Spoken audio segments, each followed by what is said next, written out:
Hello friends, welcome to Keshav education. मैं खुशी। कैसे हैं आप सभी लोग? I hope everybody is doing well. तो फ्रेंड्स, आज जो है हम कट ऑफ जो है आपका जो पेपर हुआ था, उस पेपर के बारे में जो है थोड़ा हम डिस्कस कर लेते हैं।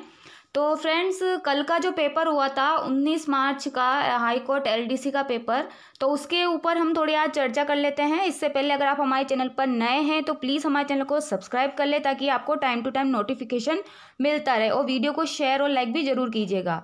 तो फ्रेंड्स, अगर हम बात करें पेपर के लेवल की, तो 19 मार्च का जो पेपर था, 12 तारीख को जो पेपर हुआ था 12 मार्च को हाई कोर्ट एलडीसी का, उससे इसका थोड़ा लेवल जो था, थोड़ा कह सकते हैं थोड़ा सरल था। ज़्यादा तो नहीं था, थोड़ा हम मान सकते हैं थोड़ा सरल था। तो उस पेपर के अकॉर्डिंग जो है वो थोड़ा सरल था। तो 12 मार्च को जो पेपर हुआ था उसमें थोड़ा जो लगा था कि पेपर जो था उसमें थोड़ा टफ लगा था, लेकिन 19 मार्च का जो पेपर हुआ है उसका लेवल थोड़ा मान सकते हैं थोड़ा सा सिंपल ये मान रहे हैं, क्योंकि जो बच्चे एग्ज़ाम दे करके आए हैं उनके कहने के अकॉर्डिंग जो है, अगर हम देखें तो आज का जो पेपर था 19 मार्च का, वो जो है थोड़ा उससे लेवल उसका लो था, यानी कि वो 12 मार्च को जो पेपर हुआ था वो थोड़ा टफ मान सकते हैं। अब 12 मार्च के पेपर से थोड़ा सरल था, लेकिन इतना भी नहीं कह सकते कि इतना सरल था। जो बच्चे वहाँ पेपर दे करके आ रहे हैं उनके ऊपर टाइम का जो है मैनेजमेंट का जो है थोड़ा प्रेशर था, और क्वेश्चन जो 4 ऑप्शन थे उसमें कुछ क्वेश्चन ऐसे भी थे जिसमें चारों क्वेश्चन जो है उनके ऊपर उनको सोचना पड़ रहा था। हिंदी के क्वेश्चन थे, इंग्लिश के क्वेश्चन थे, तो उसमें टाइम का भी बहुत बाउंडेशन था, 2 घंटे का टाइम था। तो इस तरह से इतना भी नहीं कह सकते कि इतना सरल था, लेकिन थोड़ा बहुत उसमें डिफरेंस था। अगर हम देखें जीके के जो 50 क्वेश्चन हैं उसकी अगर हम बात करें, तो क्वेश्चन थे वो इतने ज़्यादा टफ नहीं थे। जीके जो था वो अच्छा जीके आया था, करंट से भी अच्छे क्वेश्चन आए थे। और हिंदी की बात करें तो हिंदी में प्रश्न ऐसे थे जिसमें बच्चों को सोचना पड़ रहा था, यानी कि सोचने में जो है अगर टाइम लग रहा है तो 2 घंटा उसमें कम पड़ रहा था जो एग्ज़ाम देने वाले बच्चे उनके लिए। तो अगर हम इंग्लिश की बात करें तो 12 मार्च के पेपर और 19 मार्च का जो पेपर हुआ है, दोनों में ही इंग्लिश का जो लेवल था उसमें बच्चों को पेपर जो है वो टफ लगा था इंग्लिश का।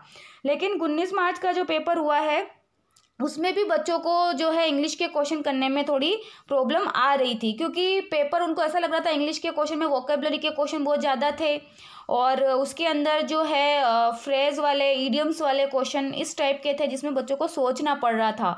वोकेबलरी के जो क्वेश्चन है उसमें ज़्यादा उन्होंने लिया था, तो इस तरह से जो है बच्चों को थोड़ा बहुत ज़्यादा इसमें सोचना पड़ रहा था। कुछ तो क्वेश्चन इसमें लिटरेचर के भी थे।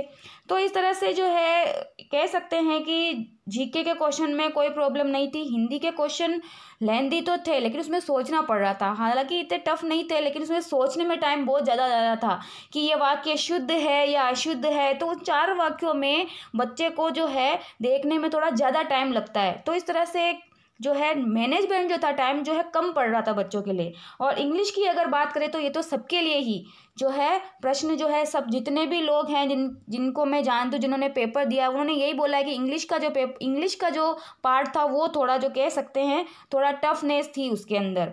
तो इस तरह से अगर हम देखें तो पेपर का लेवल जो है वो तो इतना तो टफ नहीं था, लेकिन 50 प्रश्न जो तीनों के अगर हम देखें तो 150 का जो रेशियो बनता है, 150 में से अगर आप देखें तो आपके क्वेश्चन आपने कितने सही किए हैं। मैंने पेपर जो है उसका सॉल्यूशन भी डाला था।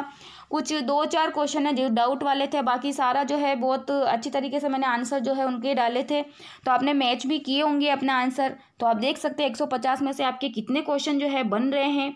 और अगर अब हम बात करें नॉर्मलाइजेशन की, तो फ्रेंड्स 2 शिफ्ट में एग्ज़ाम हुआ है, 12 मार्च और 19 मार्च। तो इसमें नॉर्मलाइजेशन तो है वो होगा, क्योंकि इनको जो है दोनों शिफ्ट को मतलब एक करके ही कट ऑफ इसकी निकलेगी।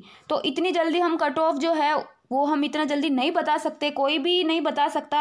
अब पेपर का सॉल्यूशन आपने देखा है, अब आप देखेंगे कितने प्रश्न आपके सही हैं कितने गलत हैं, फिर उस हिसाब से दोनों शिफ्ट का नॉर्मलाइजेशन किया जाएगा और उसके बाद ही कट ऑफ निकलेगी। हाँ, लेकिन ये हम जरूर कह सकते हैं कि 19 मार्च का पेपर 12 मार्च के पेपर से थोड़ा सरल था। ज़्यादा नहीं कह सकते, लेकिन थोड़ा सरल जरूर था। लेकिन इंग्लिश के क्वेश्चन जो थे वो लेंदी थे, बच्चों को इंग्लिश के क्वेश्चन करने में जो है वो टाइम लग रहा था, और टाइम का जो मैनेजमेंट आप देख सकते हैं 2 घंटे कम पड़ रहे थे बच्चों के लिए। तो नॉर्मलाइजेशन तो इसमें होगा ही।